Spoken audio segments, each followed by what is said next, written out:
Court তো নিরপেক্ষ জায়গায় আদেশ দিয়েছে, আমরা যাব কোথায়? আমাদের ছেলেমেয়ে যাবে কোথায়? আমাদের ছেলেমেয়ে যাবে, আমি ভাষা খুঁজে পাই না। নিবন্ধনের যখন রেজাল্ট দিল 2 তারিখে, তখন দেখা গেল যে আমার ছেলে 100% পাস করছে, কারণ ভাইভাই 15টা প্রশ্ন করছে, 13টা প্রশ্নের উত্তর দিয়েছে। ভাইবা মানে কি, সশরীরের সামনে উপস্থিত হওয়া, তার কাগজপত্র দেখা, সব কিছু দেখছে, তার অ্যাক্টিভিটিস দেখা বা ইত্যাদি কোনো ত্রুটি থাকলে যদি হয় তাহলে ভাইবা সে ফেল করবে। কিন্তু সেখানে লাস্টে সে তারা 15টা প্রশ্ন করছে, আমার ছেলে 13টা প্রশ্নের উত্তর দিয়েছে। আমি সত্য কথা বলছি, আমার ছেলে এখানে বিদ্যমান। এখানে 2-3টা প্রশ্ন উত্তর দিলেই কিন্তু ভাই পাস করে, কারণ তারা তো রিটার্ন দিয়েই আসছে, রিটার্ন নামে চাকরি, ভাইবা মানে টাকা।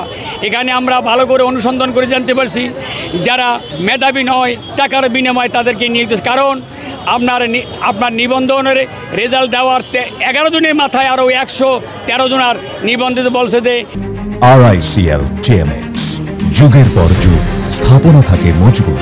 এই কারিগরি ত্রুটির জন্য এইটার নাম কি? এটার নামই টাকা খাওয়া, কারণ রেজাল্ট হবে একসাথে। এখানে আমরা ছোটোকাল থেকে, আজকে আমার বয়স হয়েছে, আমি যেটুকু জানি, আগে আমাদের রিটেনেই আমার ছেলে মেয়েরা চাকরি করতো, ইভেন এখন করছে ভাইবা।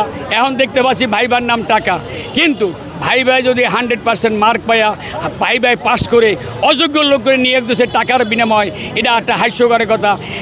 আজকে একটা দুঃখের সাথে বলতে হয়, আমরা তখন আমাদের ছেলেমেয়েরা নিরুপায় হয়ে হাইকোর্টে স্বর্ণাপন্ন হয়েছে, গত বৃহস্পতিবারে রিট করেছে, সঙ্গে সঙ্গে জাস্টিস সাহেব এদেরকে 72 ঘন্টা টাইম দিয়েছে যে এদেরকে নিয়োগ দেওয়া হোক, এদেরকে নিবন্ধন প্রদান করা হোক।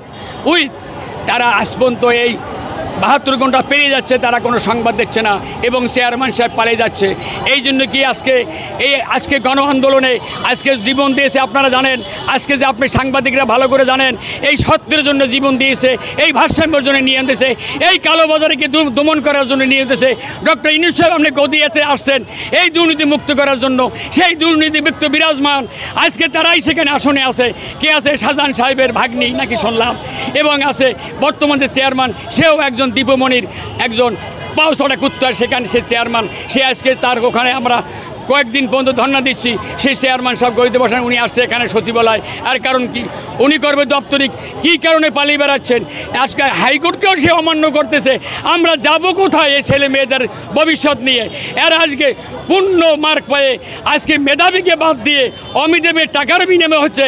আগামী দিনে কোন ছেলে মেয়ে মানুষ হবে? আমার ভাষা আমি খুঁজে পাই না। কোর্ট তো নিরপেক্ষ জায়গায় আদেশ দিয়েছে, আমরা যাব কোথায়? আমাদের ছেলে মেয়ে যাবে কোথায়? আমাদের ছেলেমেয়ে যাবে, আমি ভাষা খুঁজে পাই না। আমি জোরাত করে বলছি, এদেরকে মূল্যায়ন করে, এদের নৈমিত্তিকে পাশ করে, কারণ নৈমিত্তিকে পাশ করছে, রিটেনে পাশ করছে, ভাই পাশ করছে, এদেরকে সনদ দেওয়া হয় 97% এবার কেন এই স্বাধীন বাংলায়, 24 স্বাধীন বাংলায় কেন 70% দেওয়া হলো? আমি ভাষা খুঁজে পাই না। এখনই টাকা দেওয়া লাগবে, গরিবেরা টাকা দিতে পারবে না, তাই বলে ওদের কি বাদ দেওয়া হবে? এই ছেলে মেয়েগুলো যাবে কোথায়? এই বলে আমি বিশ্বের কাছে আবেদন জানাচ্ছি, ছেলে মেয়েরা কলেজে যারা আসো, আগামী দিনে তোমাদের জন্য এরকম বৈষম্য হবে, ছেলেমেয়েরা চাকরি পাবে না। গরিবের ছেলে মেয়েদের লেখাপড়া বন্ধ করে দেও, বলা হোক 80% লোক লেখাপড়া করবে, আর বাকি 80% ছেলে মেয়ের লেখাপড়া দরকার নাই। চেয়ারম্যান সাহেব অফিসে আসেন না, তিনি যেহেতু একজন সরকারি উপরস্থ কর্মকর্তা, কেন তিনি সে অফিসে আসেন না? তাকে আমরা কেন পাই না? কেন তিনি আমাদের মুখোমুখি হচ্ছেন না? এই একটাই কথা। আর শেষ কথা হচ্ছে, আদালত যে আমাদের পক্ষে রায় দিয়েছে যে যারা ভাই অংশগ্রহণ করছে এবং যাদের কাগজপাতি ঠিক আছে প্রত্যেকের সনদ দিতে হবে।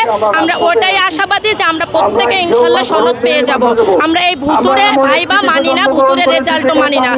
ইতিহাস, ঐতিহ্য, সংস্কৃতির হাত ধরে এগিয়ে চলা আমাদের এনটিআরসি, সেখানে আমরা জানি যে 14, 15, 16, 17 প্রত্যেকটাতে মোর দেন 90% স্টুডেন্টকে পাশ করানো হয়েছে। কিন্তু আমাদের যে 18তম, এখানে প্রায় 70% পাশ করেছে, 70% পাশ করানো হয়েছে, আর প্রায় 21,000 স্টুডেন্টকে ফেল করানো হয়েছে। আসলে আমি দাবি জানাচ্ছি যে আমাদের এনটিআরসি যে প্রধান মফিজুল ইসলাম স্যার, ওনাকে বিনয়ের সাথে বলবো যে স্যার, 21,000 ফ্যামিলির কথা চিন্তা করে আমাদেরকে আমাদের ন্যায্য অধিকারটুকু ফিরিয়ে দেন। সারা দেশবাসী আমরা চাই না যে দেশের মধ্যে নতুন করে বিশৃঙ্খলা সৃষ্টি হোক। আপনারা জানেন যে আমরা 24-এর আন্দোলন চব্বিশে আন্দোলনে সক্রিয়ভাবে অংশগ্রহণ করে আমরা শেখ হাসিনার মতো আমরা এরকম একটা নিকৃষ্ট মানুষকে সরাতে পেরেছি, দেশ ত্যাগ করতে বাধ্য করেছি। আমরা যদি ছাত্ররা আবার জেগে উঠি তাহলে কিন্তু আবার এনটিআরসির যারা দায়িত্ব আছেন তাদের কিন্তু দেশ থেকে বিতাড়িত করতে বাধ্য হব।